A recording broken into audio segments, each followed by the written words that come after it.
দস্যুবৃত্তি করে যে লোকের বদে প্রাণ, করাতে কাটিয়া তারে করে খান খান। পরধন যে জন করিয়াছে চুরি, যমদূত কাটে তারে খণ্ড খণ্ড করি। এক জন দান করে অন্যে দেয় হাত, তাহার বুকেতে দেয় লৌহ যন্ত্রপাত। ছাত্র হইয়া যে জন পুস্তক চুরি করে, দারুণ প্রহারে সে কাঁদে উচ্চ স্বরে। যে গৃহস্থ ছোট কাটা লয়ে দে ধান, হস্ত দুইটি কাটি তারে বদিয়ালয় প্রাণ। কন্যা দিয়ায় পাত্রেতে যে লইয়াছে করি, তাহার মস্তকে দে মাংসের ঝুপুরি। ব্রাহ্মণের কর্কশ বলে মারে জ্যেষ্ঠ ভাই, সারা শীতে জিহ্বা টানে হাত কাটে ভাই। বিদ্যা শিখি গুরুকে না কর হে সেবন, যজ্ঞ করি দক্ষিণা না দে যেই জন। আপনা বাকানে যেবা পর নিন্দা করে, তাহার সমান পাপী নাহি এ ভব সংসারে। বিশ্বাসঘাত করে যে হয়ে জ্ঞানহীন, তার মুক্তি নাহি চন্দ্র সূর্য যতদিন। সেই পাপীর ক্রমে ক্রমে নরকেতে রাখে, তার দুঃখ যম রাজা দেখিও নাও দেখে। সর্ব পাপ ভুঞ্জিলে তো রিবে পাপীগণ, পাপলেশ থাকিলে না হইবে বিমোচন। পর নারী হরিয়াছে যেই জন কৌতুকে, যমদূত ডুবাই রাখে কুম্বিপাক নরকে। অতিশয় তপ্ত তৈল কুম্বের ভিতরে, নরক হইতে পুনর তারে ফেলে নরকেতে। পর পুরুষের প্রেমে মজে যেই নারী, তাহার যাতনা কত কহিতে না পারি। লোহার পুরুষ মূর্তি করিয়া গঠন, ব্রহ্মযজ্ঞ কুণ্ডে তারে করে হে দহন। বাল সূর্য প্রায় যেন সেই পুরুষ জলে, সেই নারী যমদূত দেয় তার কুলে। পরিত্রাণ ডাকে পাপী সর্বঙ্গ পুরে, যত নায় ছটপট করে প্রাণ নাহি ছাড়ে। পর নারী পানে যেবা চায় এক চিত্তে, দুই চক্ষু উঠায় তারে জমের দূতে। পরস্থিতে আসক্তি হয়ে যেই জনার সহস্র ৬০ বৎসর নরকে ভুঞ্জয়।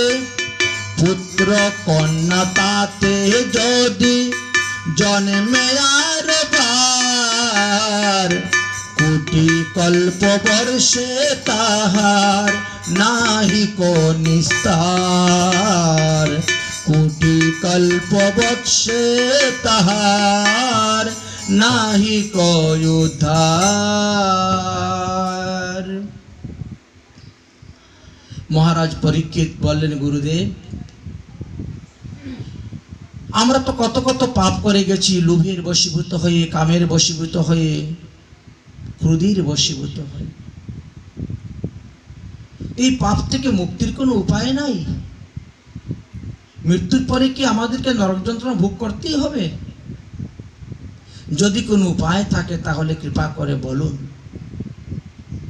সুখদেবজি বলেন, আছে।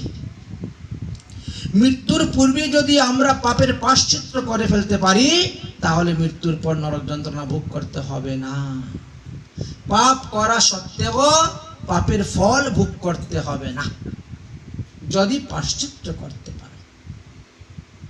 গুরুদেব প্রায়শ্চিত্ত কিরকম আজ করতে হবে? আরে বাবা, বেদে অনেক রকম প্রায়শ্চিত্তের কথা বলে গিয়েছেন। চন্দ্রায়ন আদি বহু বহু প্রায়শ্চিত্তের বিধান দেওয়া আছে। প্রায়শ্চিত্ত করলেই পাপের নাশ। গুরুদেব চন্দ্রায়ন প্রায়শ্চিত্ত কি সুসিদ্ধান্ত?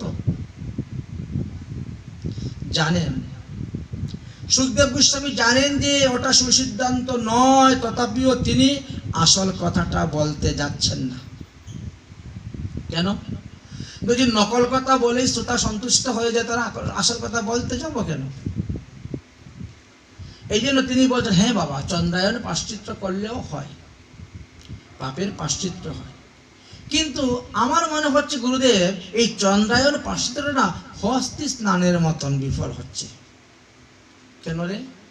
কারণ এই পাপ করলো, প্রায়শ্চিত্ত করলো, আবার পাপ করে, আবার প্রায়শ্চিত্ত করে, আবার পাপ করে। চন্দ্রায়ন প্রায়শ্চিত্তের দ্বারা পাপ করার যে প্রবৃত্তি ওটা কিন্তু নষ্ট হয় না, ওটা তার মধ্যে থেকেই গেল। টাকা হলো, প্রায়শ্চিত্ত করলো, আবার পাপ করলো, আবার টাকা হলো, আবার প্রায়শ্চিত্ত করলো।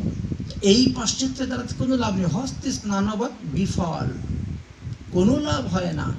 এতে অর্থ ব্যয় আর সময় নষ্টই, সময় ব্যয় হয়। তাহলে কি করলে পরে প্রায়শ্চিত্ত ভালোভাবে হবে? বলে জ্ঞান। অজ্ঞানে পরে পাপ, জ্ঞানে হরে। জ্ঞানকে বলা হয়েছে অগ্নি।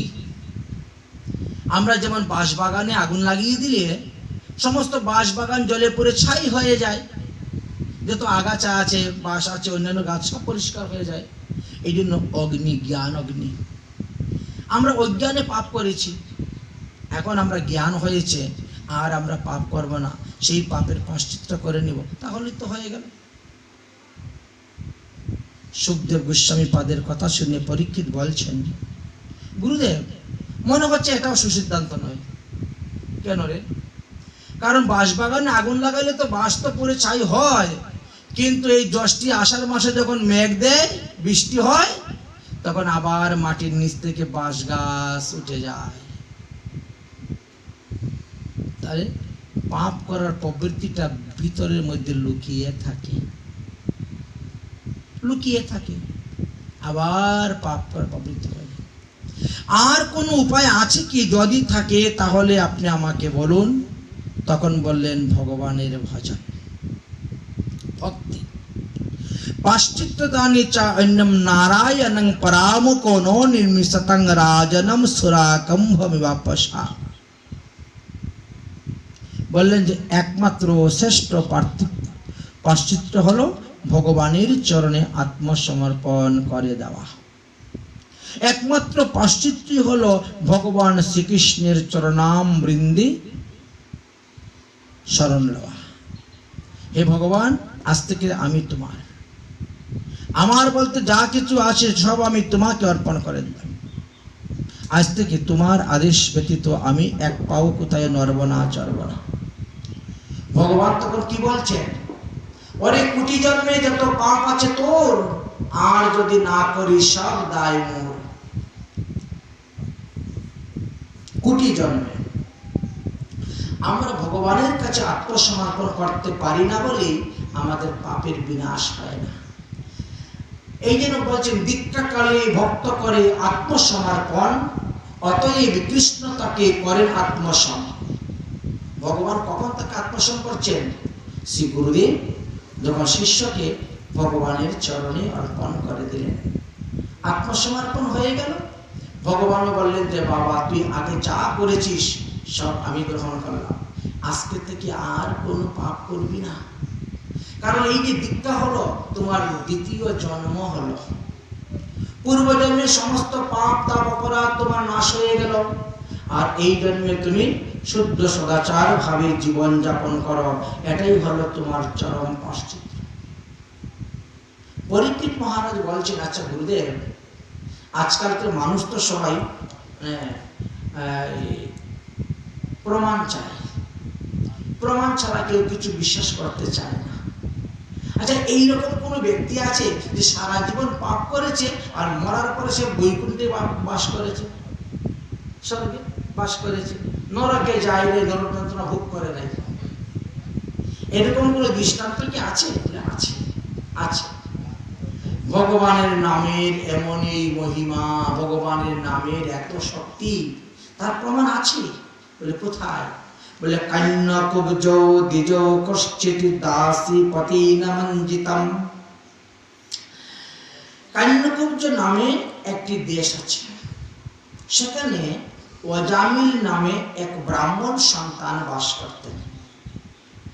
তিনি প্রথম জীবনে দেব দ্বিজ গুরু ভক্তি প্রচন্ড ছিল, বেদশাস্ত্র অধ্যয়ন করতেন, সৎপথে থাকতেন, খুব উচ্চকুলীর এক ব্রাহ্মণ কন্যাকে বিবাহ করেছিলেন।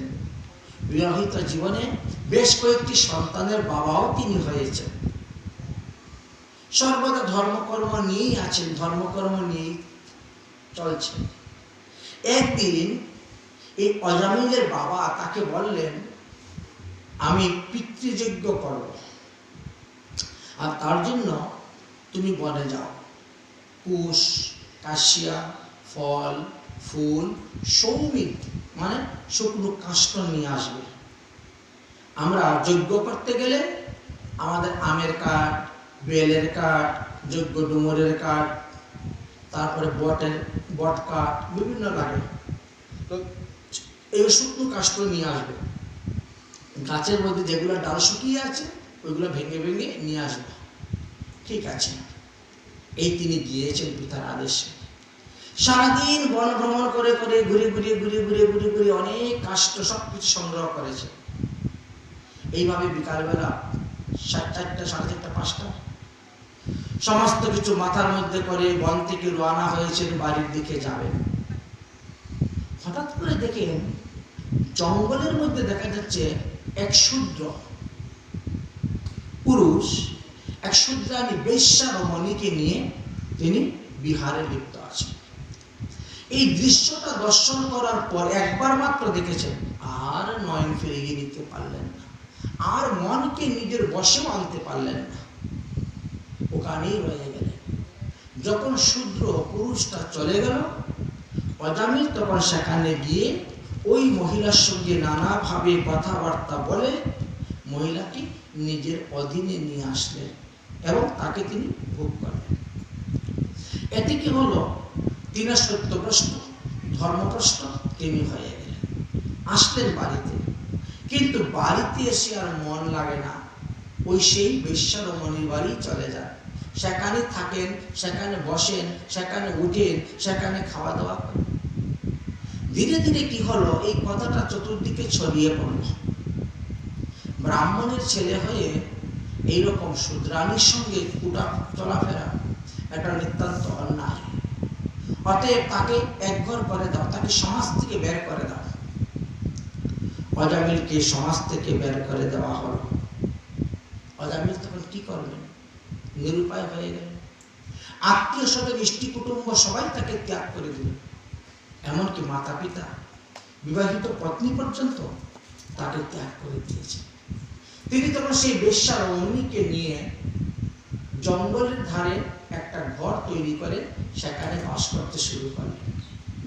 পশু পাখি হত্যা করে, বাজারে বিক্রি করে, তার থেকে যে টাকা পান সংসার চালাচ্ছে।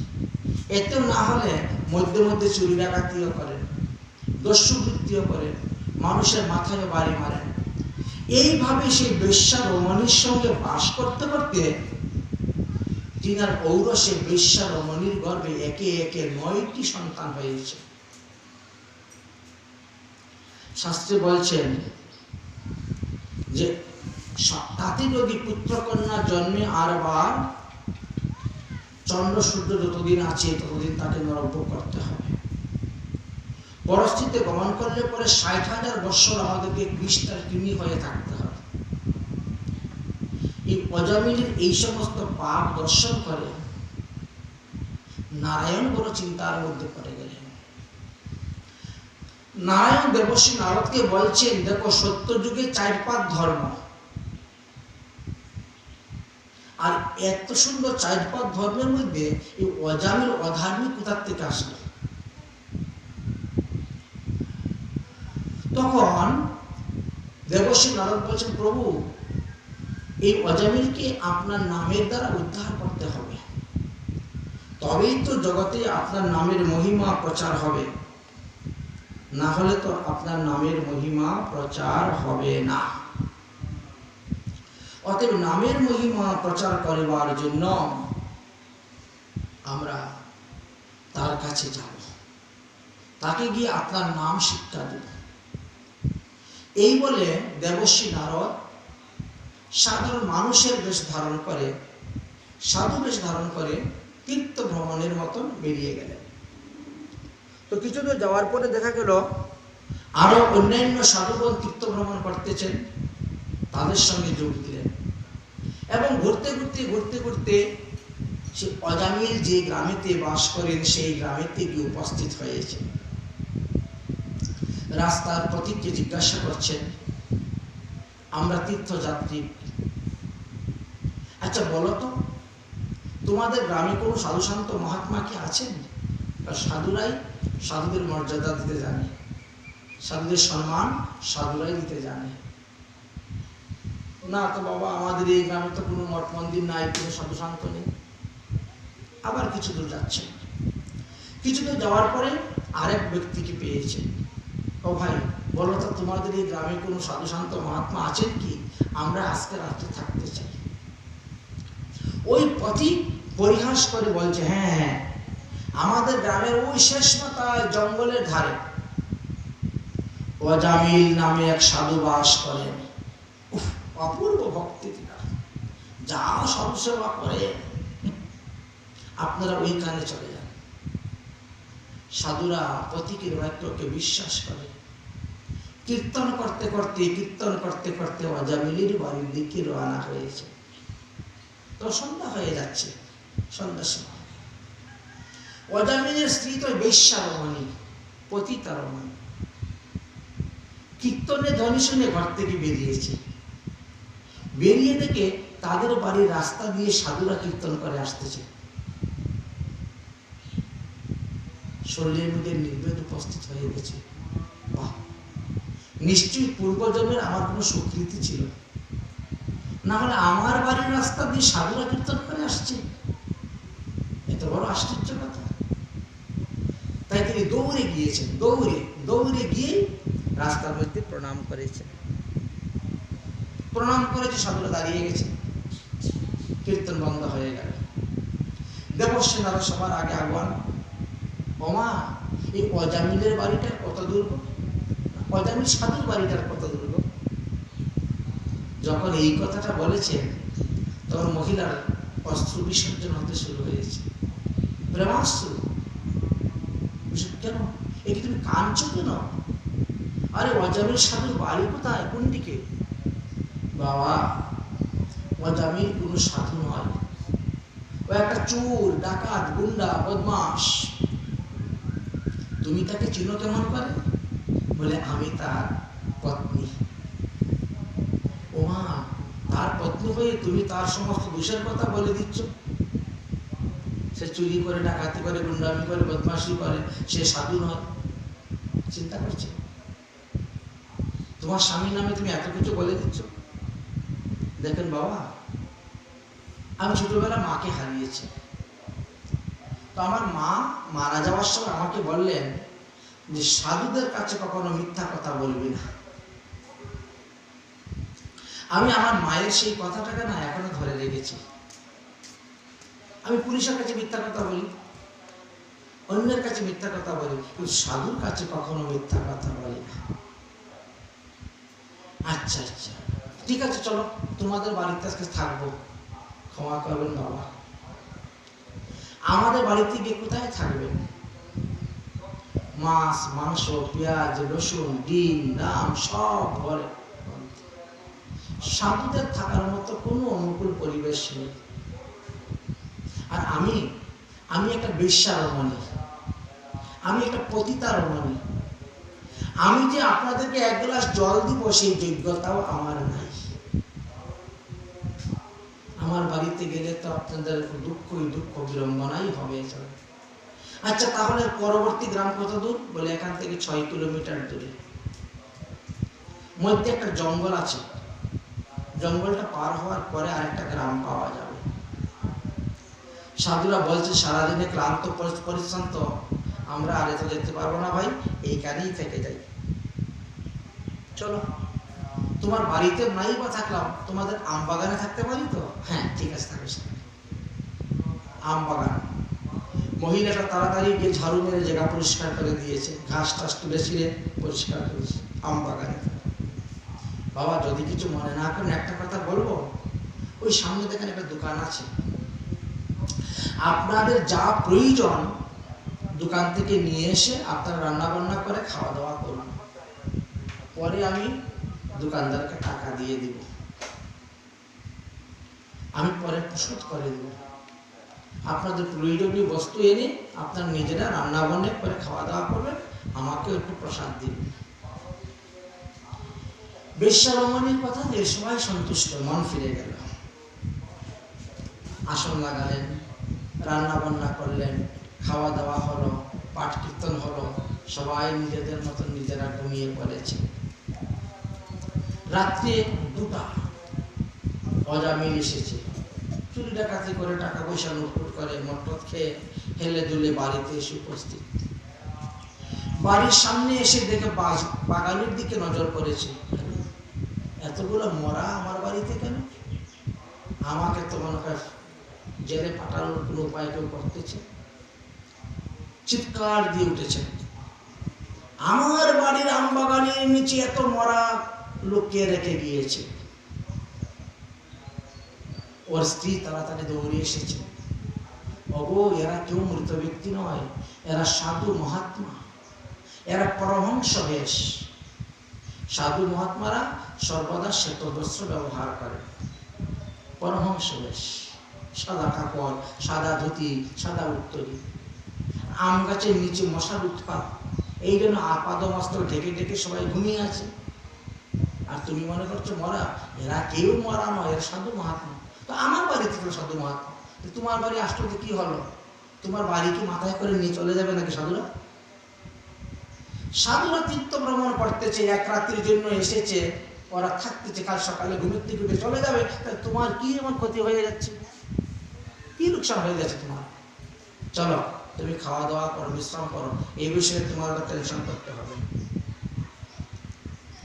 নিয়ে গেলেন, খাওয়া দাওয়া করালেন, শুয়ে পড়লেন। পরের দিন সকালে ব্রহ্ম মুহূর্তে সাধুরা ঘুমের থেকে উঠে স্নান করে, তিলক করে, আহ্নিক করে প্রত্যেকের বেডিং বেঁধে নিয়েছেন যাওয়ার জন্য প্রস্তুত। দেবর্ষি নারদ বলছেন, দেখো আজকে এই গৃহস্থের আশ্রমে বাস করলাম, তার দেওয়া অন্ন আমরা খেলাম, যদি যাওয়ার সময় তার একটু উপকার করে না যেতে পারি তার কাছে ঋণী হয়ে যাব। যার কিছু অন্ন গ্রহণ করা যায় তার কিছু উপকার করতে হবে, না হলে তার কাছে ঋণী হয়ে যাওয়া যাবে। ঠিক আছে, দেবর্ষি নারদকে দরজা ডাকছেন, ও মা, মা দরজা খোলো, আমরা কিন্তু চলে যাচ্ছি। অজামিলের স্ত্রী দরজা খুলেছে, সাধুদেরকে প্রণাম করলেন, আমরা এখন বেরিয়ে যাচ্ছি। ও তোমার স্বামী কি আসছে? হ্যাঁ, রাত্রে 2টার সময় এসেছে। ডাকো ডাকো, তোমার স্বামীকে ডাকো, অজামিলকে। গিয়ে এই শুনো, সাধুরা চলে যাচ্ছে, যাও একটু দণ্ডবত প্রণাম করো। অজামিল না তার স্ত্রীকে খুব মানত, স্ত্রী যা বলে তাই, উঠ বললে উঠ, বস বলে বস। যাও, সাধুরা চলে যাচ্ছে, সাধুদেরকে প্রণাম করো গিয়ে। তিনি গিয়ে সাধুদেরকে প্রণাম করেছেন। দেবর্ষি নারদ বলছেন, অজামিল, তোমার স্ত্রীকে দেখে মনে হচ্ছে তিনি একটা পুত্র সন্তান প্রসব করবেন, তবে এটা হলো তোমার 10ম পুত্র। দেখো বাবা, সাধু সভা দিলে পরে না কিছু দক্ষিণা দিতে হয়, দক্ষিণা না দিলে যজ্ঞটা ফল পাওয়া যায় না। তো বলছে, কি দক্ষিণা দিব, কত টাকা দক্ষিণা দিব? দেবর্ষি নারদ বললেন, দক্ষিণাটা হলো শ্রদ্ধা।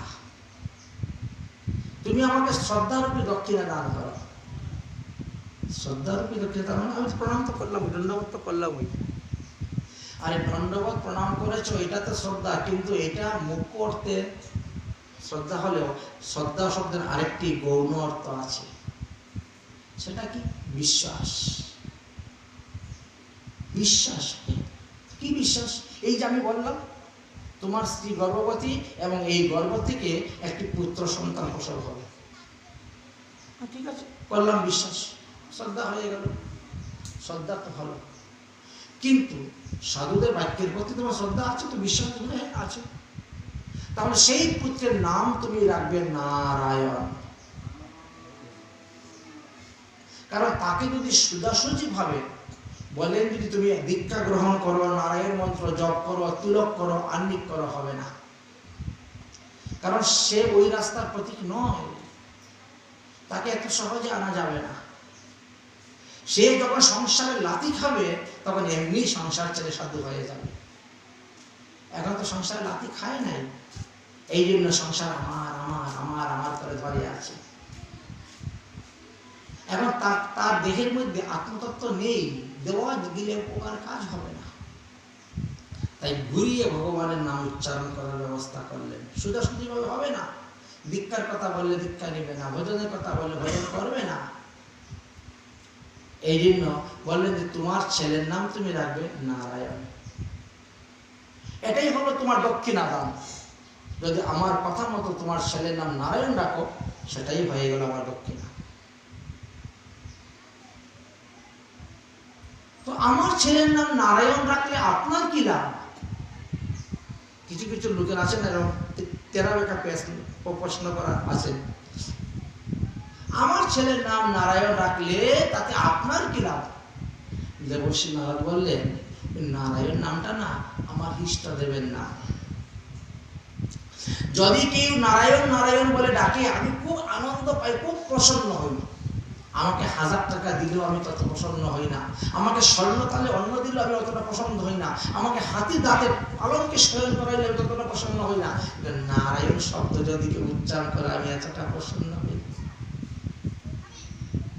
শ্রদ্ধায়া শ্রদ্ধায়া দক্ষিণা আপনতি।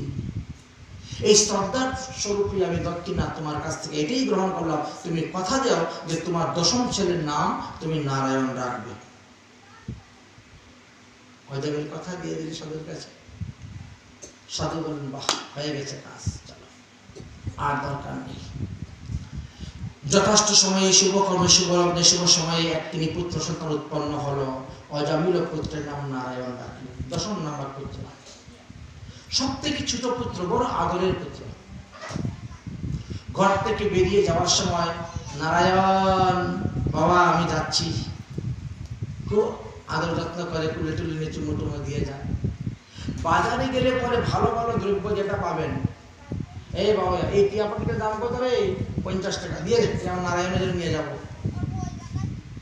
এই কলা ডজন কত করে, 40 টাকা দিয়ে দাও, নারায়ণের জন্য নিয়ে যাবো, একটু কম নিও পয়সা।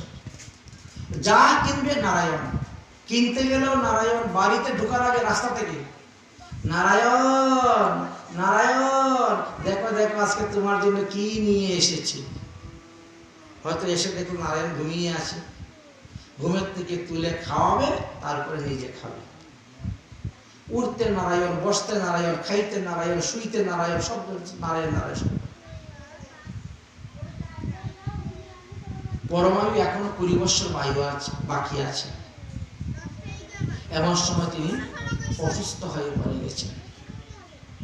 আয়ু থাকতেও লোকের মৃত্যু হয়, এই বড় আশ্চর্য।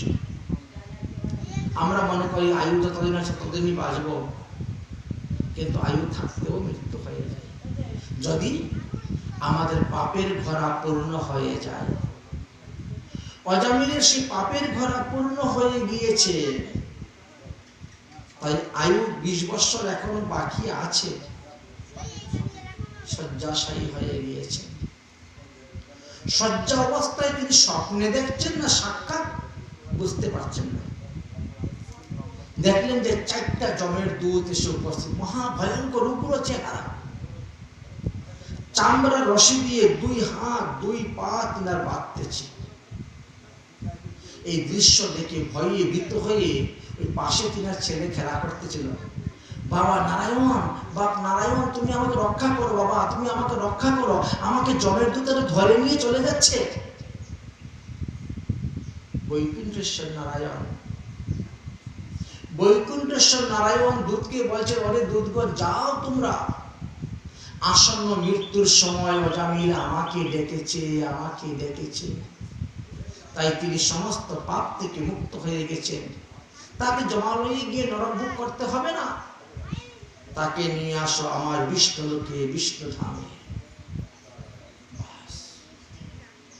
অজামিল দেখতেছেন সাক্ষাৎ ভাবে 4 জন বিষ্ণুর দূত এসে উপস্থিত হয়েছেন। এসে যমদূত দেখতে বলছে, দাঁড়াও, তোমরা কেন এই অজামিলকে বেঁধে নিচ্ছ? যমের দূতেরা বলছেন, অজামিল মহাপাপী, অজামিল মহাপাপী। সে নিজের মাতা পিতাকে ত্যাগ করেছে, বৃদ্ধ মাতা পিতার সেবা করে নাই, বিবাহিত স্ত্রীকে ত্যাগ করেছে, বেশ্যা রমণীর সঙ্গে বাস করেছে, বেশ্যা রমণীর উদরে 10টা সন্তান জন্ম দিয়েছে। সে মহাপাপী। যতদিন পৃথিবীতে চন্দ্র সূর্য থাকবে ততদিনই তাকে রৌবর্ণ নরকে বাস করতে হবে, তাই তাকে আমরা নিয়ে যাব। বিষ্ণুদূতরা বললেন, তোমরা ধর্মরাজের দূত হয়ে ধর্মের পরিভাষা জানো না? আসন্ন মৃত্যুর সময় সে নারায়ণ এই 4টি অক্ষর উচ্চারণ করেছে।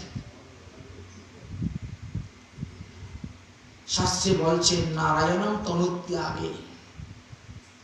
মৃত্যুর সময় যদি কেউ নারায়ণ শব্দ উচ্চারণ করতে পারেন, তাহলে তৎক্ষণাৎ তিনি সমস্ত পাপ থেকে মুক্ত হয়ে তিনি বৈকুণ্ঠে যাবেন। অতএব তোমরা জমালয়ে তাকে নিয়ে যেতে পারবে না, আমরা তাকে বৈকুণ্ঠে নিয়ে যাব। আমরা নারায়ণের দূত, আমরা বৈকুণ্ঠ থেকে এসেছি।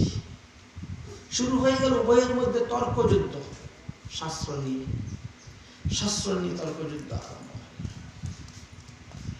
বিষ্ণুদূতেরা বলছেন একে আমরা নিয়ে যাব, যমদূতেরা বলছে একে আমরা নিয়ে যাব। যমদূতেরা কি বলছেন, ঠিক আছে, যদি সে বৈকুণ্ঠের লক্ষ্মীপতি নারায়ণের নাম উচ্চারণ করত তার তো পাপ ক্ষয় হতো, কিন্তু সে তো বৈকুণ্ঠের লক্ষ্মীপতি নারায়ণের নাম উচ্চারণ করে নাই, সে তো তার ছেলের নাম উচ্চারণ করেছে। ছেলের নাম উচ্চারণ করেছে। আচ্ছা, নাম দুটোর মধ্যে পার্থক্য কি? নারায়ণ, বৈকুণ্ঠের নারায়ণে আপনি যে অক্ষরগুলো ব্যবহার করছেন, এই দেশের যদি কোন প্রাণীর নাম নারায়ণ রাখে তো সেই অক্ষরই তো আপনি লিখবেন, এত বিপরীত হবে না? দৈতান্নার জায়গায় মদিনান্ন হবে না, অন্তিস্ত জয়ের জায়গায় রয়ের জায়গায় অন্য কিছু হবে না। তো অক্ষর তো সমান, অক্ষর তো ফল। অতএব এই যে নারায়ণ শব্দ উচ্চারণ করেছেন, এতে তিনার পাপ নাশ হয়ে গেছে। দেখো শাস্ত্রে বলছেন, ইয়াদা ইয়াদায়া চরতি শ্রেষ্ঠম নিয়ন্তরতম তদিয়স্তে সয় প্রণাম্যম কুরুতে লোকস্তদনুবর্ততে। এই পৃথিবীতে মহাত্মাগণ, শ্রেষ্ঠ ব্যক্তিগণ যে যে আচরণ করে যাচ্ছেন, তুমিও সেই আচরণ করে যাবে, নির্বিঘ্নে, নির্ভয়ে, নিঃসন্দেহে সেই আচরণ করে। কারণ সাধু সন্ত মহাত্মারা শাস্ত্র সিদ্ধান্ত দেখেই তারা আচরণ করেন। তারা কখনো শাস্ত্রের অপসিদ্ধান্ত, কুসিদ্ধান্ত ব্যাখ্যা করবেন না, সেভাবে চলবেন না। এটাই হলো শব্দের নিয়ম। অতএব এই নারায়ণ নামের চতুরক্ষরের গুণের দ্বারা তারা কৃতার্থ হয়ে গেছে। অয়ং হি কীর্তন নির্দুষ্টম জন্ম কুটিম হি সম। আরে এক জন্ম কি? অজামিল 1 কোটি জন্মে যদি কোনো পাপ করে থাকে, তাহলে তার কোটি জন্মের পাপ নাশ হয়ে গেছে এই নারায়ণ শব্দ উচ্চারণের দ্বারা। মহাপ্রায়শ্চিত্ত হয়ে গেছে তার কোটি জন্মের সমস্ত পাপের। অতএব তাকে তোমরা কখনো জমা লইয়ে দিতে পারবে না, তাকে ছেড়ে দাও। তোমরা ধর্মরাজ যমের দূত হয়ে তোমরা ধর্মের পরিভাষা জানো না? যাও তোমরা ধর্মরাজ যমের কাছে গিয়ে জিজ্ঞাসা করো যে অজামিলকে তোমরা নিয়ে যাবে না, আমরা নিয়ে যাব। यदा नारायणम इति जगदत चतुरक्षरा। এই জগতের মানুষের নাম যদি নারায়ণ থাকে তারও 4টা অক্ষর, আর বৈকুণ্ঠের নারায়ণ নাম তারও 4টা অক্ষরই থাকবে। এখন তোমরা বলছো যে না, এ বৈকুণ্ঠের নারায়ণের নাম নিয়ে উচ্চারণ করে নাই, করেছে ছেলের নাম নিয়ে। শোনো শাস্ত্র সিদ্ধান্ত। শাস্ত্রে কি বলছেন? সংকেতং পরিহাস্যম স্তুবং হেলনমেব বা বৈকুণ্ঠ নাম গ্রহণম শশাগ্য হরবিদু। যদি কেউ সংকেত করিয়া ভগবানের নাম নেয়, সংকেত বলতে পুত্র কন্যার নাম, যদি কেউ নিজের ছেলে মেয়ের নাম অনুসারে ভগবানের নাম ডাকে, যদি কেউ স্থানের নাম অনুসারেও ভগবানের নাম ডাকে, মনে করেন আপনাদের গ্রামের নাম ইসলাম কাটি, আচ্ছা সেখানে যদি এখন ঈশ্বরদী নামে একটা জায়গা আছে, শুনেছি রেল স্টেশন আছে আপনাদের, ভগবানের নাম হয়ে যাচ্ছে। আচ্ছা এখান থেকে আসলাম তখন গোপালগঞ্জ একটা জায়গার নাম পেলাম, না আমি আজ গোপালগঞ্জ হয়ে যেতে আমি আসছি, বুঝেছেন? গোপালগঞ্জ ভগবানের নাম হচ্ছে। তো এরকম নারায়ণপুর, মাধবপুর, কেশবপুর, ওই ইয়ের দিকে যশোরের দিকে আসলাম, কেশবপুর একটা জায়গার নাম দেখলাম লেখা আছে ভগবানের নাম। যদি কারোর নাম অনুসারে হয়, কোনো জায়গার নাম অনুসারে ভগবানের নাম হয়, উচ্চারণ হয়, কেউ উচ্চারণ করে, তাহলে সে নাম আবাসের ফল পাবে। প্রকৃত নাম নয় কিন্তু নামের মতনই তো, এই জন্য একে নাম আবাস বলা হয়। নাম আবাসের ফল পাবে। সংকেত করিয়া যদি কেউ ভগবানের নাম লয়, পরিহাস করিয়া যদি কেউ ভগবানের নাম লয়, অনেকে পরিহাস করে লয়। যেমন আমাদের গলায় মালা দেখতে গেলে জয় রাধে, জয় নিতাই, পরিহাস করছে, কিন্তু পরিহাস তথাপি তার লাভ হয়ে যাচ্ছে, সে বুঝতে পারছে না। কিন্তু শাস্ত্র সিদ্ধান্ত অনুসারে দেখা গেছে সংকেত করিয়া যদি কেউ নাম লয়, পরিহাস করিয়া যদি কেউ নাম লয়, স্তব স্তুতি করিয়া যদি কেউ নাম লয়, হেলায় অবহেলায় যেভাবেই হোক ভগবান নাম লয়, তাতেই তার মঙ্গল।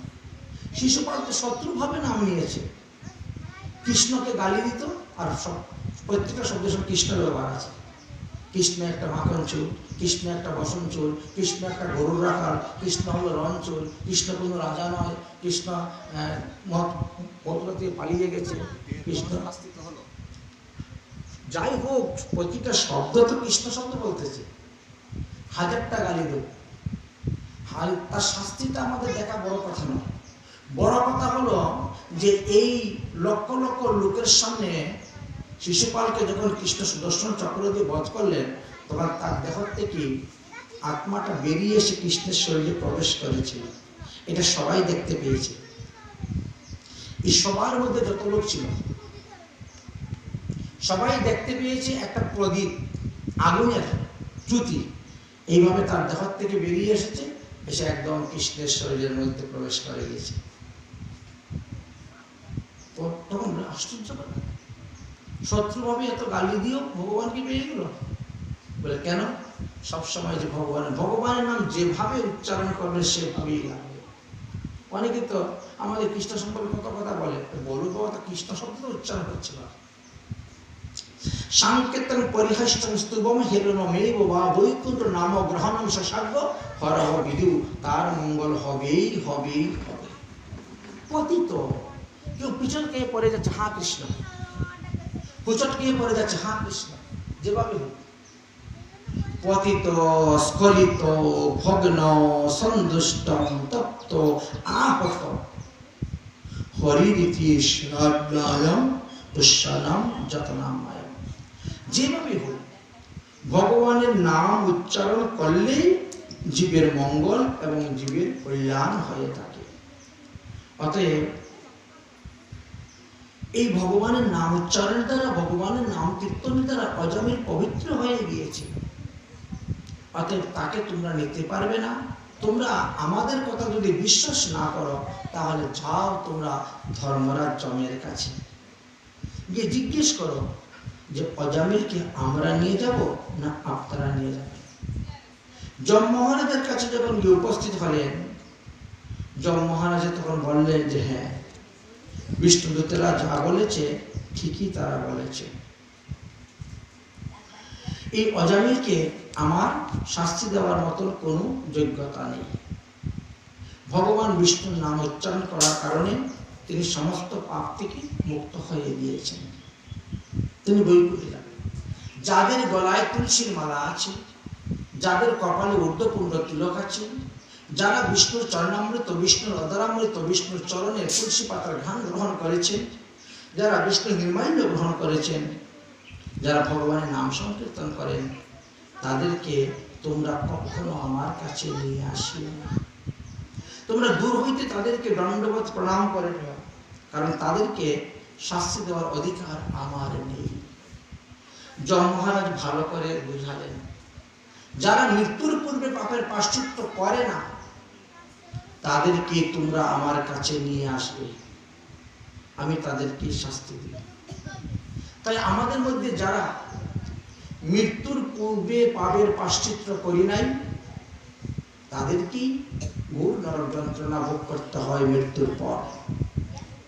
আমরা সেদিন আলোচনা করেছিলাম যে আমাদের দেহটা একবার পিতামাতার থেকে লাভ হলো, তারপরে দ্বিতীয়ত দীক্ষার দ্বারা লাভ হয়, তৃতীয়ত সন্ন্যাসের দ্বারা লাভ হয় বা উপনয়নসংস্কারের দ্বারা লাভ হয়, আর মৃত্যুর পরে আমাদেরকে অতিবাহিক দেহ তৈরি করে দেওয়া হয় মন্ত্রের দ্বারা।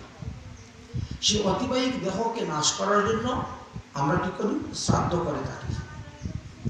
যদি কারোর উদ্দেশ্যে শ্রাদ্ধ করা না হয়, তাহলে তার অতিবাহিক দেহটা বিনাশ হবে না, এটা বায়বীয় দেহ হতে পারবে না।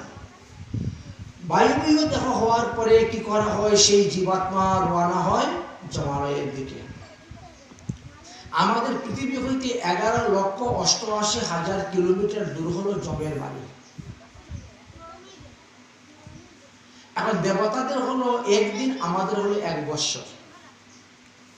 আমাদের 365 দিনে 1 বৎসর হচ্ছে। 365 দিনে যদি 1 বৎসর হয়, আর 11,88,000 কিলোমিটার যদি আমাদেরকে যেতে হয়, তাহলে প্রতি মাসে প্রায় 1 লক্ষ কিলোমিটার। প্রতি মাসে যদি 1 লক্ষ কিলোমিটার আমাদের হাঁটতে হয়, তাহলে প্রতিদিন 3000 কিলোমিটারের বেশি। 1 লক্ষ কিলোমিটার দিকে তো 3000, প্রতিদিন 3000 কিলোমিটারেরও বেশি রাস্তা আমাদেরকে হাঁটতে হয়। মানে আমার মতো পাপী যদি কেউ থাকে তাকে তো হেঁটে যেতে হবে, আর আপনার মতো পুণ্যবান যদি কেউ থাকে সেটা বিমানে বসে চলে যাবে, তার জন্য পুষ্প বিমান আসবে। আর পাপীদেরকে পায়ে হেঁটে যেতে হয়।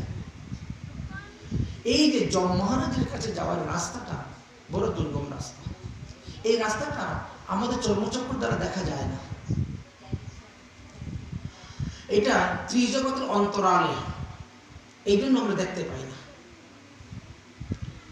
সেই রাস্তাটা কোথায় জল, কোথায় স্থল, কোথায় কাদা, কোথায় গরম, কোথায় উত্তপ্ত বালু, কোথায় বা কাঁচ, কোথায় বা এমন এমন ঘাস আছে, এমন এমন বৃক্ষের পাতা আছে যা শরীরে লাগলে পরে শরীর কেটে যায়।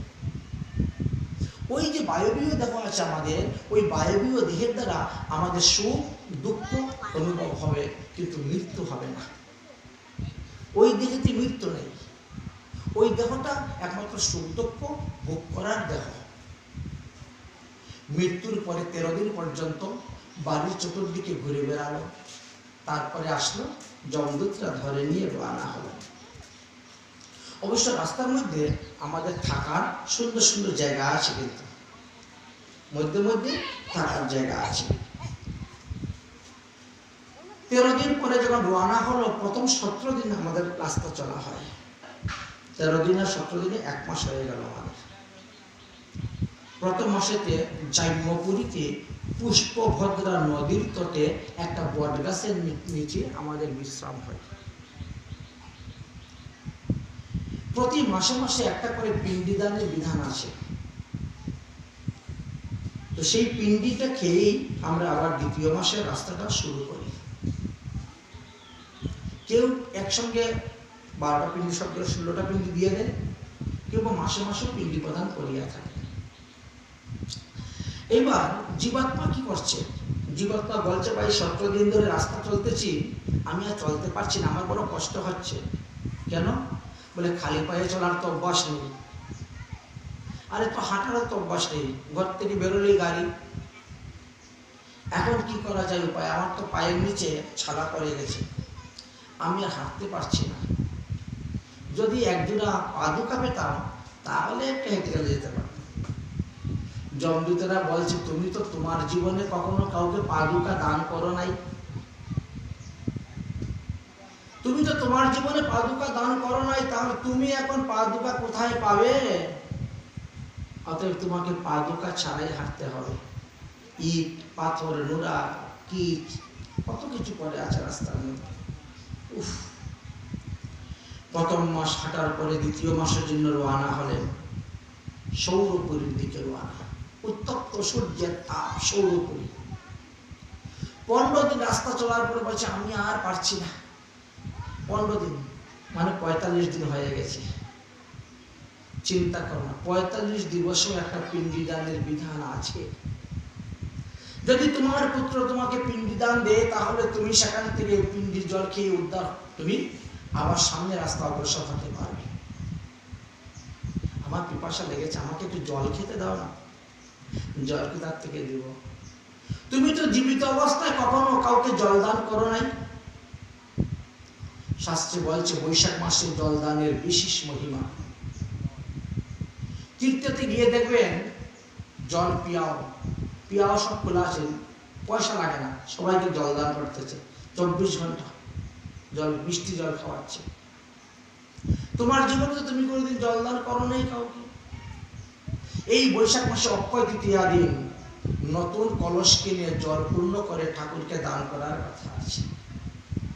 তুমি তো সাধু সঙ্গ করো নাই, সাধুর কথা শুনো নাই, জীবনে কোনোদিন কাউকে 1 গ্লাস জল দান করো নাই, তাহলে তুমি এখন জল পাবে কোথায়? তোমার এই পিপাসাযুক্ত দেহ নিয়ে রাস্তা চলতে হবে। মাত্র 45 দিন হয়েছে, এখনো তো 320 দিন বাকি রয়ে গেছে।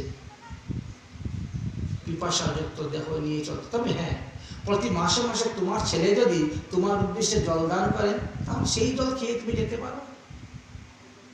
তুমি তো জল দান করো না, অতএব তুমি জল পাবে না। পুত্রকে বলা হয়েছে আত্মজল। পুত্র যদি তোমার উদ্দেশ্যে যা করবে তুমি তাই ফল লাভ করতে পারবে। তাহলে আমাকে একটা ছাতা দাও না, এত রৌদ্রের মধ্যে সহ্য করতে পারছি না, একটা ছাতা দাও আমাকে। ছাতা কোথার থেকে দেব?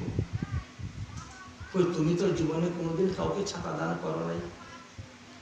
তোমার যখন শ্রাদ্ধ হয়েছিল, তোমার শ্রাদ্ধের সময় তোমার ছেলে পাদুকা দান করে নাই, ছাতা দান করে নাই, জলপূর্ণ কমণ্ডলু দান করে নাই। এইগুলা মহাদান, অষ্ট মহাদানের কথা লেখা আছে শ্রাদ্ধ পদ্ধতিতে। তাহলে তুমি পাবে কোথায়? তুমি জীবিত অবস্থায় কাউকে দান করো নাই, আর তোমার মৃত্যুর পরও তোমার উদ্দেশ্যে তোমার ছেলে দান করে নাই। এই জন্য তোমাকে ওই উত্তপ্ত বালুকাময় রাস্তা দিয়ে যেতে হবে, বিনা জুতায় বিনা ছাতায়, আবার জলও পাবে না। চলো, রওনা হয়েছেন। 15 দিন পরে তিনি কি করলেন? সৌম্যপুরীতে গিয়ে থাকলেন। 45 দিবসে একটা পিণ্ডিদানের বিধান দেওয়া আছে, কিন্তু ছেলে পিণ্ডিদান করে নাই। অভুক্ত অবস্থায় রওনা হলেন নগেন্দ্রপুরীর দিকে। 60 দিন হয়ে গেল, নগেন্দ্রপুরীতে গিয়ে পৌঁছিলেন। 61 দিন থেকে আবার রাস্তা শুরু। কোথায় যাবেন? গন্ধর্বপুরীর দিকে রওনা হলেন। গন্ধর্বপুরী হাঁটতে পারে না বলে জমের দূতেরা তাকে পিঠের মধ্যে ব্যথা করে, মাথার মধ্যে ডান্ডা মারে। যে মাথার মধ্যে এত সুগন্ধি তেল, সুগন্ধি দ্রব্য ব্যবহার করলাম, আজকে মাথায় এত ডান্ডা মারছে, চিৎকার করতেছে, হে পুত্র, হে পুত্র, তুমি কি আমার দুঃখের অবস্থা বুঝতে পারছো না? আমি তোমাদের সুখের জন্য বাড়ি করে দিলাম, গাড়ি করে দিলাম, ব্যাংক ব্যালেন্স করে দিলাম, জায়গা জমি কিনে দিলাম তোমাদের সুখের জন্য। আর আজ আমি দুঃখ ভোগ করে যাচ্ছি, রাস্তায় এত কষ্ট পেয়ে যাচ্ছি। তোমরা কি আমার দুঃখের কথা একটু বুঝতে পারছো না? তোমরা আমার উদ্দেশ্যে কিছু শুভকর্ম করো, সৎকর্ম করো। আমি তো লক্ষ লক্ষ কোটি কোটি টাকা তোমাদের জন্য রেখে দিয়ে এসেছি। জমের দূতেরা বলে, একার থেকে চিল্লাইয়ে গলা ফাটাইলেও ওরা কেউ শুনবে না, কারণ তুমি তো অনেক দূরে চলে আসছো। এই 2 মাসেতে তুমি 2 লক্ষ কিলোমিটার দূরে চলে এসেছো। এখন না তোমার কথা কেউ শুনবে না, বুঝবে না। 3য় মাসেতে আমরা গিয়ে কি করলাম? গন্ধর্বপুরী পার হলাম। 4র্থ মাসে শৈলগমন পুরীতে পার হলাম। 5ম মাসে ক্রুঞ্চপুরীতে পার হলাম। আর 6ষ্ঠ মাসে যখন আমরা গেলাম, তখন আমরা বৈতরণী পার হওয়ার জন্য প্রস্তুত হলাম। বৈতরণী বিশাল বড় নদী, 1200 কিলোমিটার হলো তার প্রস্থ। 1200 কিলোমিটার প্রস্থ। এত বড় নদী পার হবো কেমন করে? নদীতে কোনো পুল নেই। ও মাঝি ভাই, আমাকে পার করে দাও। মাঝি দৌড়ে এসেছে, তোমাকে যে পার করবো তো পারের করি দাও। পারের করি তো নিয়ে আসি নাই। কেন? পৃথিবীতে গেলেন, এত কোটি কোটি টাকা হাতালেন, আর আসার সময় খালি হাতে আসলেন কেন? পারের করি নিয়ে আসলেন না, তো পার করবো কেমন করে? তাহলে আমাকে একটা একাদশী ব্রতের ফল দান করো। আমার জীবনে তো একাদশী ব্রত করিই নেই। তাহলে তীর্থ ভ্রমণের ফল দান করো। আমি তো তীর্থ ভ্রমণে যাই নাই। আচ্ছা, শ্রাদ্ধের সময় কি তোমার ছেলে বিশেষজ্ঞ করেছিল? বলে না। বলে তাহলে তো হবে না। যদি কোনো পুণ্যকর্মই না থাকে, তাহলে কিসের বিনিময়ে আমি তোমাকে এই বৈতরণীর 1200 কিলোমিটার পার করে দিব? তুমি নিজেই সাঁতার দিয়ে পারো তোমার কর্ম। এবং সেখানে গরম জল আছে, ঠান্ডা জল আছে, কোথায় বিষ্ঠা, কোথায় মূত্র, কোথায় পুজ, কোথায় রক্ত, এক একটা ধারা যাচ্ছে। জীবিত অবস্থায় আমরা যতগুলো মাছ বর্ষি দিয়ে তুলে মেরেছিলাম, ওখানে জলে নামে করে এরা বসে খাবে। যতগুলো পাখিগুলাকে মেরেছি, তারাও এসে সুযোগ পালে ওরাও এসে এখানে টুকরা। কারণ আপনার তো হাত 2টি পাতা, জলের দিকে আপনি উফ, আমার কেন মৃত্যু হচ্ছে না? যমের দূতরা বলে, এই মরার আবার মৃত্যু আছে নাকি রে? তুমি তো মরে এসেছো, এই দেহেতে তোমার আর মৃত্যু নেই। সপ্তম মাসেতে আমরা বিচিত্রনগর থেকে বাহাদুরপুরে গেলাম, অষ্টম মাসেতে দুঃখদপুরীতে, নবম মাসেতে স্নানস্কন্দপুরীতে, দশম মাসেতে সুতপ্তপুরীতে, 11 মাসেতে রুদ্রপুরীতে, আর দ্বাদশ মাসে গিয়ে যমের শীতলাড্ডপুরীতে গিয়ে উপস্থিত হয়ে গেলাম। যম মহারাজ বলছে, ডাকো, কালকে তার বিচার করা হবে। চিত্রগুপ্ত খাতা খুলত। আমি সারা জীবন যা কিছু করতেছি, আমার পিছনে 6 জন কায়স্থ লেগে আছে লেখার জন্য। এরা সব আমার জন্য খাতা ডায়েরি লিখে লিখে ডায়েরির পাহাড় বানিয়ে দিচ্ছে, আমি যা কিছু করছি। বসে গেলেন, খাতা বের করলেন, হিসাব নিকাশ শুরু হয়ে গেল। এতগুলা পাপ, এতগুলা পুণ্য। হে জীবাত্মা, তুমি পাপের ফল আগে ভোগ করবে না পুণ্যের ফল ভোগ করবে? বলো, তুমি যা চাইবে তাই তোমাকে দেওয়া। মহারাজ, পাপের ফল ভোগ করলে কি হবে? পাপের ফল ভোগ করলে তোমাকে নরকে পাঠাবো। নরকে গিয়ে নরক যন্ত্রণা ভোগ করবে। পাপ সমাপ্ত হওয়ার পরে তোমাকে স্বর্গে পাঠাবো পুণ্য ভোগ করার জন্য। আর স্বর্গ থেকে যখন গিয়ে তুমি পৃথিবীতে জন্মগ্রহণ করবে, তখন তুমি উত্তম ধনীর কুলে জন্মগ্রহণ করবে, উত্তম বংশে জন্মগ্রহণ করবে। তাহলে আমি আগে নরক ভোগটা করে নিই, যাও। ধাক্কা দিলেন। কর্ম অনুসারে এক একটা নরকের কুণ্ডের মধ্যে কোনটার 10,000, কোনটার 20,000, কোনটার 50,000, কোনটার লক্ষ বৎসর আমাদেরকে থাকতে পারছে। আমরা যারা মনে করি গয়াতে পিণ্ডি দিলে পরে আর কিচ্ছু লাগে না, এটা আমাদের ভুল ধারণা। গয়াতে পিণ্ডি দেওয়ার পরও আপনি প্রতি বৎসর আপনার মা বাবার তিথি অনুসারে আপনি সাধু সেবা, বৈষ্ণব সেবা, গীতা পাঠ, ভাগবত পাঠ, হরিনাম সংকীর্তন আজ দিতে পারেন, তাতে কোনো দোষ নেই। কারণ প্রথম দিনের পাঠে দিয়ে আমরা ধুন্ধুকারীর কথা পেয়েছি। ধুন্ধুকারীর ভাই গোকর্ণ গয়াসুরে গিয়ে উনি পিণ্ডিদার করেছিলেন, তথাপিও তার ভাই উদ্ধার হন নাই। এই জন্যই প্রতি বৎসর দিয়ে যাও, তাতে কোনো দুঃখ নেই। এবার জমালয়ে তো খুব মারপিট চলতেছে, পাপের ফল ভোগ করতেছি, ওই দেহে তো মৃত্যু নেই, শুধু খালি কষ্ট যাতনা। দিন নেই রাত নেই, বেদম প্রহার অত্যাচার চলতেছে আমার উপরে। বলে না, 2 মিনিট কি মজা, জিন্দগি ভর সাজা। আমরা 2 মিনিটের আনন্দ নিতে গিয়ে কত হাজার বছর গিয়ে সেখানে দুঃখ ভোগ করতে হয়, কষ্ট ভোগ করতে হয়, তা বলার মতো নয়।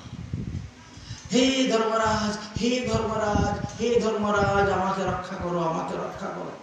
যমের মায়ের খেয়ে যম মহারাজ বলেন, বাবা, তুমি জীবিত অবস্থায় কি তুমি ধর্ম রক্ষা করেছিলে? তুমি তো তোমার ধর্ম রক্ষা করো নাই, তো এখন ধর্ম কেমন করে তোমাকে এসে রক্ষা করবে? হে ধর্মরাজ, আমাকে রক্ষা করো, আমাকে রক্ষা করো। যে ধর্মকে রক্ষা করে চলে, ধর্ম আসে তাকে রক্ষা করার জন্য।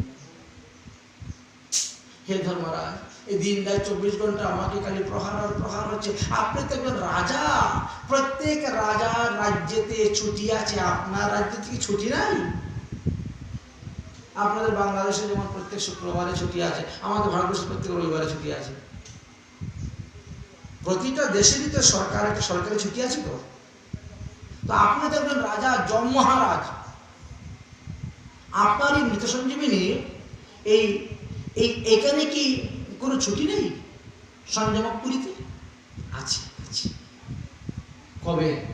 প্রত্যেক অমাবস্যা। যম মহারাজের রাজধানীতে ছুটি হলো প্রত্যেক অমাবস্যা। প্রত্যেক অমাবস্যা দিনে কেউ তোমাকে প্রহার করবে না, কেউ তোমাকে মারবে না।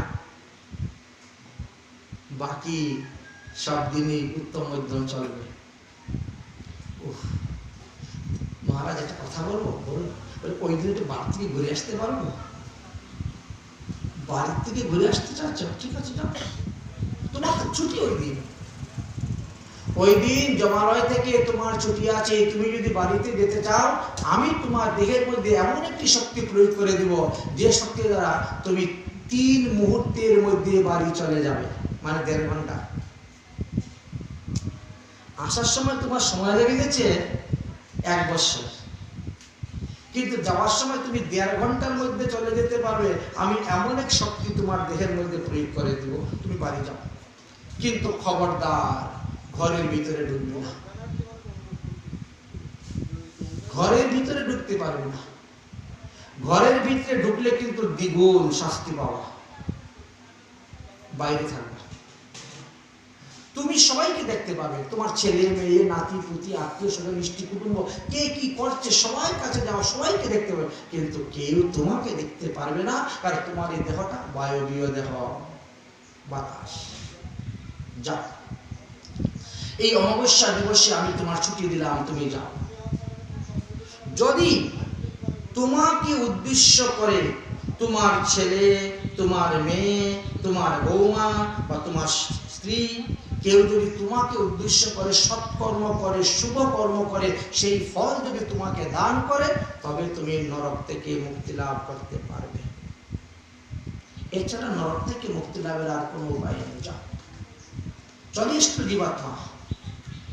জীবাত্মা এসে ঘরের সামনে দাঁড়িয়ে দেখেছে বৌমা তো পায়ের উপরে পা তুলে বসে চা বিস্কুট খাচ্ছেন, বাড়িঘর ঝাড়ু দেওয়ার কোনো বালাই নেই, ধূপ ধুনা দেখানো ঠাকুর সেবা পূজা কিছুই নেই, কোন ভিখারিকে দান দক্ষিণা নেই।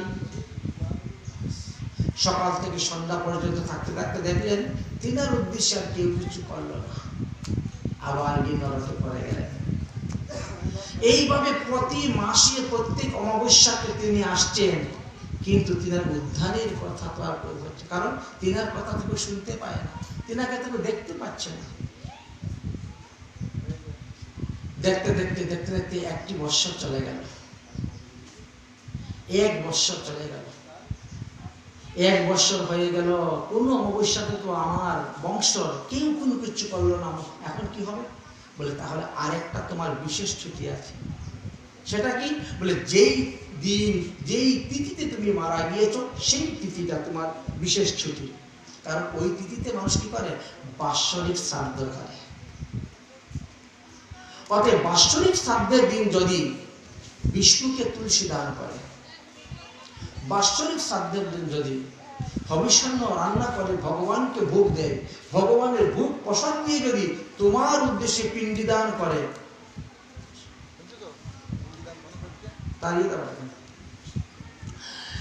তোমার উদ্দেশ্যে পিণ্ডি দান করে, তাহলে কিন্তু তুমি উদ্ধার হয়ে যাবে। কিন্তু হলো না, হলো না। কারণ আমাদের মধ্যে কিছু কুসংস্কার আছে। আমার বাবা ইলিশ মাছ খেতে ভালোবাসতেন, তাই আমি 7 দিন ইলিশ মাছ দিয়ে দেব, সবাইকে ইলিশ মাছ খাওয়াবো, তাই না? আমার বাবা মদ খেতে ভালোবাসত, আমি সবাইকে মদ খাওয়াবো। শাস্ত্রে এটা অনুমোদন করেন নাই, কারণ ওটা হলো আত্মা আর এটা হলো দেহ। তুমি আত্মার কল্যাণ করতে যেত, দেহটাকে তো পুড়িয়ে ছাই করে দিয়েছো তোমার বাবা। এগুলো তো আত্মার আহার ছিল না। তোমার আত্মা, তোমার পিতার আত্মা, জীবাত্মাটা এখন নরক যন্ত্রণা ভোগ করতেছে গিয়ে। তার আত্মার কল্যাণের জন্য একমাত্র ভগবত প্রসাদ, বিষ্ণু নৈবেদ্য প্রসাদ। আর তুমি বিষ্ণু নৈবেদ্য প্রসাদ না দিয়ে তুমি এসব কি দিতে যাচ্ছ? এতে আত্মার আরো অধোগতি হলো, নিম্নগতি হচ্ছে। তারপরে এখন বর্তমান জগতের মানুষ তো আজকালকে তিথি বিশেষ বুঝেই না, শুধু কাল তারিখ। যদি কেউ মারা গেল তো লিখে রেখে দেবে এই 26শে এপ্রিল 2024 শেষ, এই তো। বা কেউ লিখে দিল যে বৈশাখ মাসের 1 তারিখ, কিন্তু লিখতে হবে বৈশাখ কৃষ্ণপক্ষ তৃতীয়া বা চতুর্থী, এভাবে লিখতে হবে তিথি। আমাদের তিথির মান্যতা তো সব থেকে বেশি, আমাদের সনাতন ধর্মে তিথির মান্যতা বেশি। এই তিথি অনুসারেই আমাদেরকে মাতা পিতার কাজ করলে পারে না, তাদের খুব মঙ্গল হয়, অতি উত্তম হয়। দেখে শ্রীকৃষ্ণ জন্মাষ্টমী বা অন্যান্য সব তিথি তারিখ অনুসারে খুব কমই হয়, তিথিতেই সবসময় বেশি মানা হয়। সেই তিথি অনুসারে যদি না হয় তাহলে তিনি পিণ্ডি পেলেন না। এবার তিনি 1000 বছর নরকে থেকে উদ্ধার হচ্ছে না, যমের চরণে পরে কেঁদে তিনি বলছেন আমার উদ্ধারের উপায় কি? বলে তোমার বংশে যদি কখনো কোনো বৈষ্ণব সন্তান জন্মগ্রহণ হয় তবে যে তোমার উদ্ধার, এর আগে তোমার উদ্ধারের কোনো রাস্তা নেই। ভ্রমিতে ভ্রমিতে কোন ভাগ্যবান জীব গুরু কৃষ্ণ প্রসাদে পাবে ভক্তিলতা বীজ। এই ভ্রমণ করতে করতে যদি বংশে থেকে বৈষ্ণব সন্তান হয়ে যায় জন্ম, তবে কি আমাদের উদ্ধার হয়, নাহলে উদ্ধার। বলুন।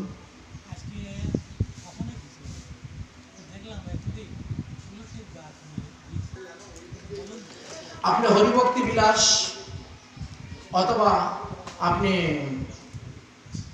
গরুর পুরাণ এবং বরাহ পুরাণ, এই 3 পুরাণ পড়লে পরে আপনি দেখতে পাবেন জীবিত অবস্থায় যদি কোনো ব্যক্তি তুলসীর মালা গলায় ধারণ না করে, মৃত্যুর পরেও যদি তাকে তুলসীর মালা ধারণ করানো হয় তথাপি তার পাপ নাশ হয়।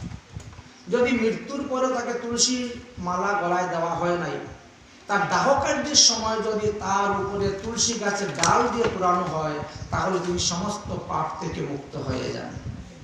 এটি শাস্ত্রের সিদ্ধান্ত। এবং কাঁচা তুলসী দিলে হবে না, যেগুলো তুলসী প্রাপ্তি হয়ে গেছেন, হ্যাঁ যেগুলো তুলসী প্রাপ্তি হয়ে গেছেন এইগুলোকে তুলে শুকিয়ে আপনারা রেখে দিবেন। যখনই কেউ মারা যাবেন তাকে তুলসী গাছের ডাল দিবেন, পুরাবেন। আমাদের এখনো কিছু কিছু কুসংস্কার আছে, তারপর তুলসী পুরাতে নাই বলে গলার থেকে মালাটা আবার খুলে রেখে দেয়। হয়তো সেই বেচারা সারা জীবন গলা মালায় দিয়েছে, কিন্তু এমন কিছু লোক আসবে তারপরে মালা খুল তুলসী পুরাতে নেই। তারা তো শাস্ত্র জানেই না, আর তারা আবার শাস্ত্রের জ্ঞান দিতে চলে আসে মানুষকে। ওটা সবাই পুরানো হবে, হ্যাঁ।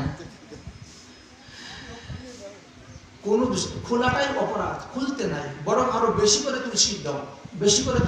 তবে তুলসীর ডাল কোমরের নিচে দেওয়া যাবে না, কোমরের উপরে, বক্ষের মধ্যে, বুকের মধ্যে, মাথার মধ্যে খুব দিয়ে তাকে পরিয়ে দাও। সে সারা জীবন যত পাপ করছে সমস্ত পাপের প্রায়শ্চিত্ত তার শেষ হয়ে গেল। এটা সুসিদ্ধান্ত, এটা শাস্ত্র সিদ্ধান্ত, এটা করতে হবে। সুখদেব গোস্বামী বার বলছেন ইতি জ্ঞাততি সন্ধ্যায় মুখন্ডম সঙ্গেন সাধনা। সাধু সুন্দর এমনই মহিমার কথা বর্ণন করলেন, ন ভৈ নরকং জানতি নেত্রগুণ জন্মকিং করে। এই তুলসী গাছের ডাল দিয়ে পুরালে পরে তাকে আর কখনো নরকে যেতে হয় না। ন বৈশ নরকং জানতি নেত্রং জন্মকিং করে। হে যম মহারাজ তার দূতদেরকে বললেন, যাদের গলায় তুলসী গাছের মালা আছে তোমরা তাদের কাছে যাবেই না, সে যত বড় পাপী হোক। তার পাপের বিচার করবেন বিষ্ণু, আমার তো কোনো অধিকার নেই তার পাপের বিচার করার, অতএব তোমরা কেন যাবে তাদের কাছে। যম মহারাজ বললেন, এই যে ভাগবত ধর্মটা না, এই ধর্মটা মাত্র আমরা 12 জনে জানি। সারা বিশ্বের মধ্যে কত লোক আছে, কত দেবতা আছেন, কিন্তু জানেন মাত্র 12 জন প্রকৃত ধর্ম। কে কে? স্বয়ংভব নারদ শম্ভু, কুমার কপিল মনো, প্রহ্লাদ জনক ভস্ম্য, বলি বৈশ্বাসিকম বয়ম, দ্বাদশে তানি বিরানম, ধর্মম ভাগবতং ভট, গুহ্যং বিশুদ্ধ ধর্মবদং, যদ্গাতনমৃতস্মৃতি। হে দূতগণ, তোমাদের অবগতের জন্য আমি বলতেছি, এই যে ভাগবত ধর্মের প্রকৃত রহস্যের কথা মাত্র আমরা 12 জনই জানি। 1 নম্বরে হলেন ব্রহ্মা, 2 নম্বরে দেবর্ষি নারদ, 3 নম্বরে মহাদেব, 4 নম্বরে সন্নত কুমার, 5 নম্বরে কপিল দেব, 6 নম্বরে স্বয়ংভূ মনু, 7 নম্বরে প্রহ্লাদ, 8 নম্বরে জনক রাজা, 9 নম্বরে পিতামহ ভীষ্ম, 10 নম্বরে বলি রাজা, 11 নম্বরে সুখদেব গোস্বামীপাদ, আর 12 নম্বরে ধর্মরাজ।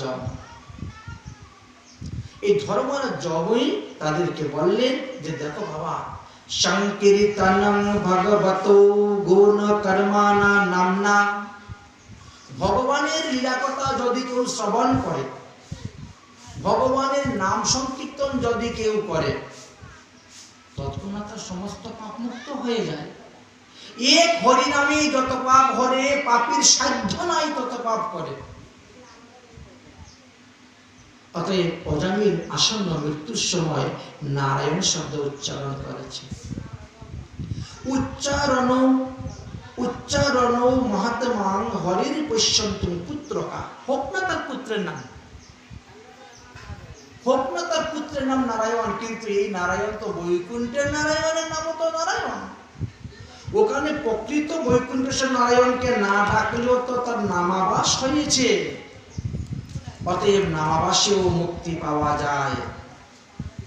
তস্মাৎ সংকীর্তন বিষ্ণু জগতম মঙ্গলম অহিংসাম মহতাম অপি রৌরবাণু সিদ্ধম সুস্থিতম নিবৃতম। অতএব সুবুদ্ধিমান ব্যক্তিরা কি করে? সর্বদা ভগবানের নাম কীর্তন করে থাকে। হাতে তারা কাজ করে যাচ্ছে, আর অন্তরে সর্বদা ভগবানের নাম করে যায়। ভগবানের নামের এত শক্তি জানা, অশুদ্ধ জিনিস শুদ্ধ হয়ে যায়, অসুচি সুচি হয়ে যায়, অপবিত্র বস্তু পবিত্র হয়ে যায়। ভগবানের নামের এত শক্তি আছে। একটা দৃষ্টান্ত দিচ্ছি।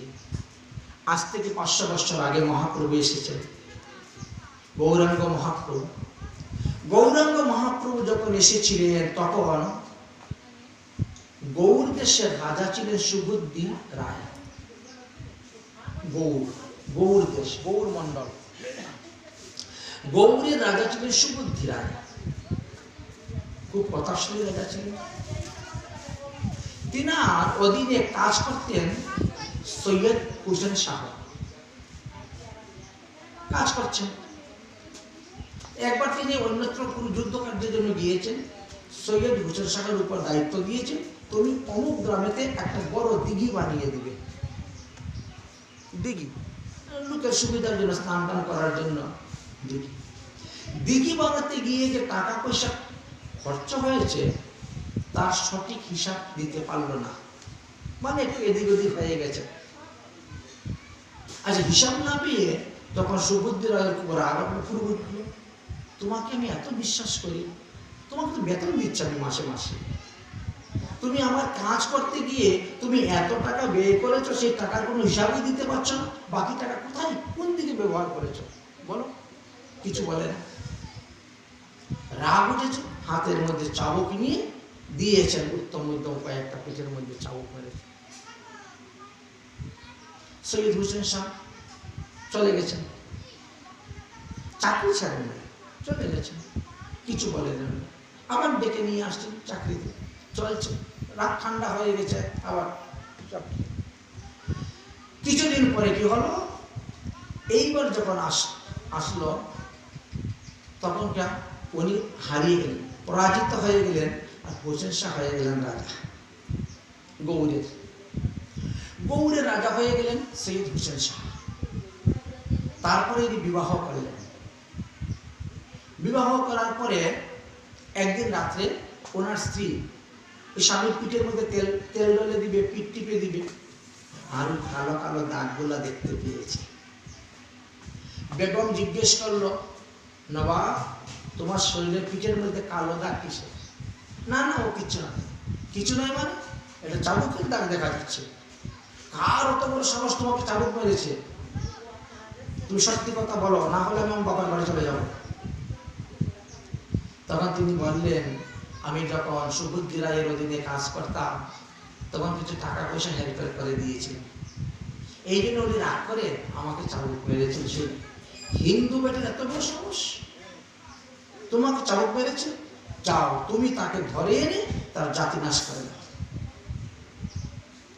হোসেন শাহ বললেন, আমি পারবো না, এটা আমার দ্বারা হবে না, কারণ তিনার অন্ন খেয়ে আমি বড় হয়েছি, তিনার এখানে চাকরি করে সেই বেতনের টাকা এনে আমার বাড়ি ঘর করেছি, সে আমার পিতৃ সমতুল্য। পুত্র যদি দোষ করে পিতা তাকে শাসন করে, তিনি শাসন করেছেন তো আমার মঙ্গলের জন্য। আমি এটা করতে, যদি করতে না পারো আমি বাবার বাড়ি চলে যাব। হোসেন শাহ বললেন বড় বিপদ, কি করবেন? একদিন রাত্রে ডেকে নিয়ে আসলেন সুবুদ্ধি রায়কে। আনার পরে পতি পত্নী দুজনে মিলে ধরে তিনাকে বদনার জল খাওয়াইয়া দিলেন। খ্যাকখুক করতে করতে, বমি করতে করতে তিনি ঘর থেকে বেরিয়ে চলে গেলেন। পাড়া প্রতিবেশীরা দেখলো, ব্রাহ্মণরা জিজ্ঞেস কি ব্যাপার? বলে আমাকে ধরে নিয়ে ওইভাবে ওরা বদনার জল খাওয়িয়ে আমার জাতি নাশ করে দিয়েছে। এখন বিধান দিন কি করলে পরে আমি আমার জাতি বলবো? ব্রাহ্মণ, গোসাই, ভট, ভাট যারা ছিলেন, কোনো বিধান নাই। তপ্ত ঘি খেয়ে প্রাণ বিসর্জন করো, এটাই হলো তোমার পাশ্চিত্য, তোমাকে জাতি আর তোলা হবে না। কি বিপদ! তখন তুমি কি করলেন? আত্মীয় স্বজন, মিষ্টি কুটুম্ব, সমস্ত পরিবারকে ত্যাগ করে দিয়ে তিনি চলে গেলেন কাশীতে। ভারতবর্ষের মধ্যে 7টা মুক্তিদায়িনী স্থান আছে, যেখানে মরলে পরে বিনা সাধনে বিনা ভজনে মুক্তি হয়ে যায়। তার মধ্যে একটা হলো কাশী, একটা হলো অযোধ্যা, একটা হলো বৃন্দাবন মথুরা, একটা হলো হরিদ্বার, একটা হলো শিবকাঞ্চি, বিষ্ণুকাঞ্চি দক্ষিণ ভারতে পড়েছে। এইভাবে 7টি মুক্তিদায়িনী আছে। তো সেখানে যাওয়ার পরে ভাবছেন যে গঙ্গায় আত্মহত্যা করে মরবো, না কাশীতে বাস করে মরবো। ওখানে তো আমার কেউ চিনে না। এই যে সেখানে যাওয়ার পরে তপন মিশ্রের সঙ্গে দেখা হয়েছিল। এই বাংলাদেশেরই একজন ব্যক্তি ছিলেন তপন মিশ্র, খুব ভালো ভক্ত, মহাপ্রভুর ভক্ত। তপন মিশ্র বললেন যে আপনি চিন্তা করবেন না, মহাপ্রভু এই রাস্তা দিয়ে বৃন্দাবনে যাবেন, তখন মহাপ্রভুকে জিজ্ঞেস করা যাবে যে আপনার কি বিধান পাশ্চিত্য আছে। ব্রাহ্মণরা তো তাদের বিধান দিয়েছেন, যে মহাপ্রভু তো স্বয়ং ভগবান, তিনি কি বিধান দেন দেখেন। এই তো সুবুদ্ধি রায় সেখানে রয়ে গেলেন। কিছুদিন পরে দেখা গেল মহাপ্রভু গিয়ে উপস্থিত হয়েছেন প্রয়াগে।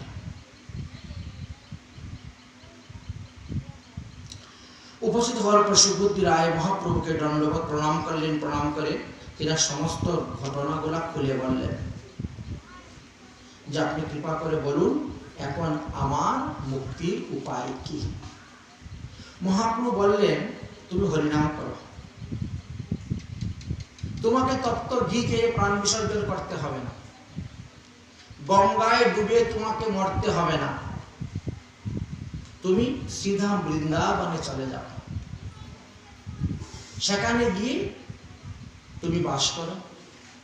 আমার যে সমস্ত ভক্তরা বৃন্দাবনে যাবে তাদেরকে থাকা খাওয়ার ব্যবস্থা করে দাও, তাদেরকে বৃন্দাবন ধাম দর্শন করা, ভ্রমণ করা, এটাই হলো তোমার কাজ।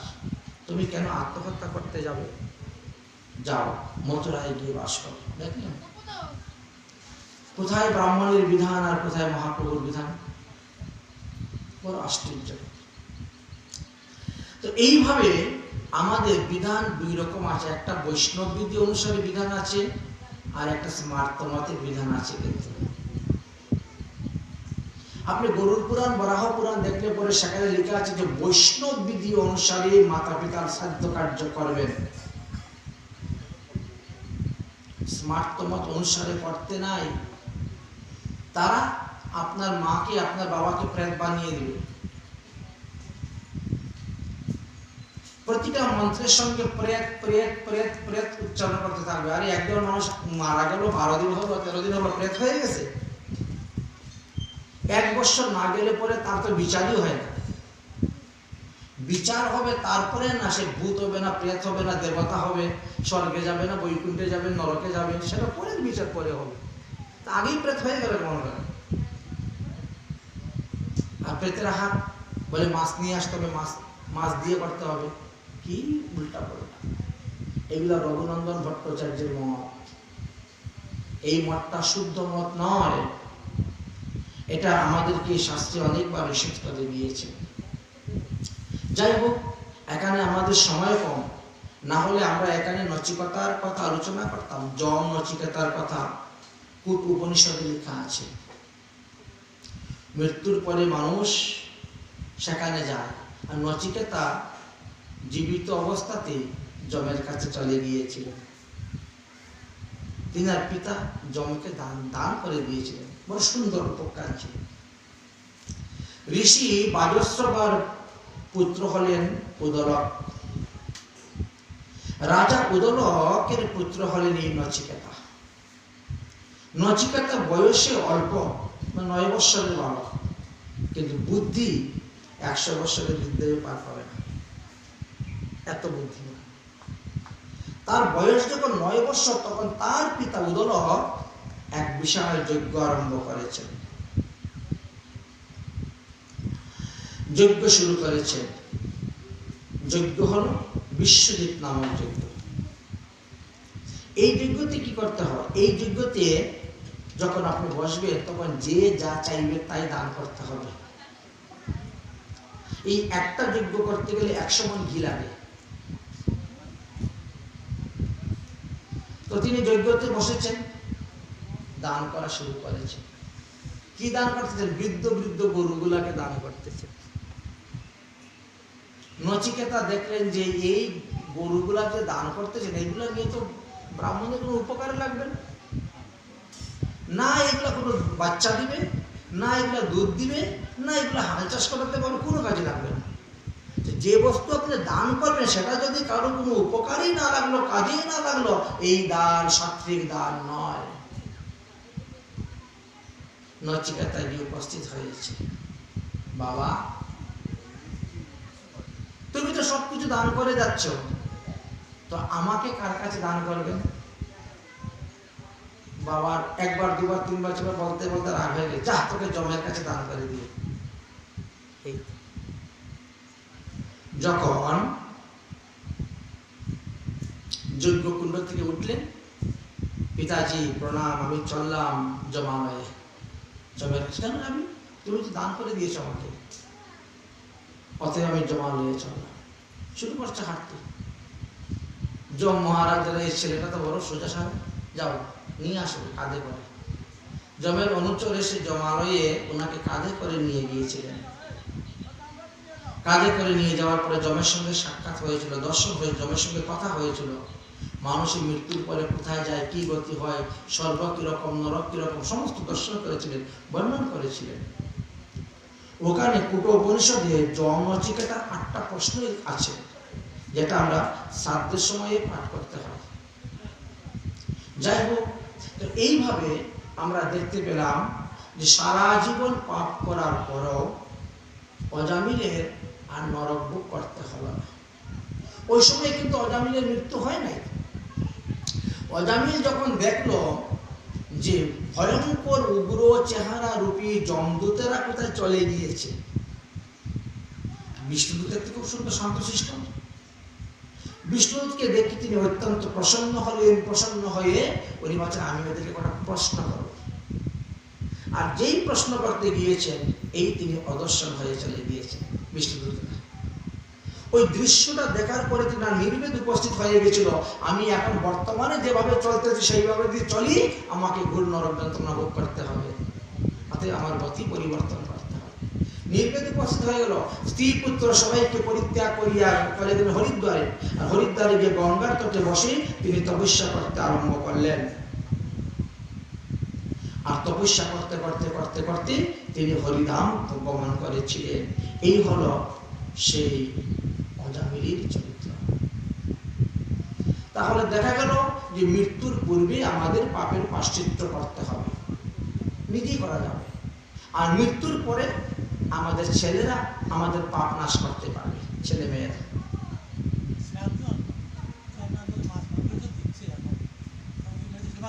কখনো না, নিষেধ। যদি পিতা অন্য কেউ না থাকে, কিছু স্তর আছে আমাদের,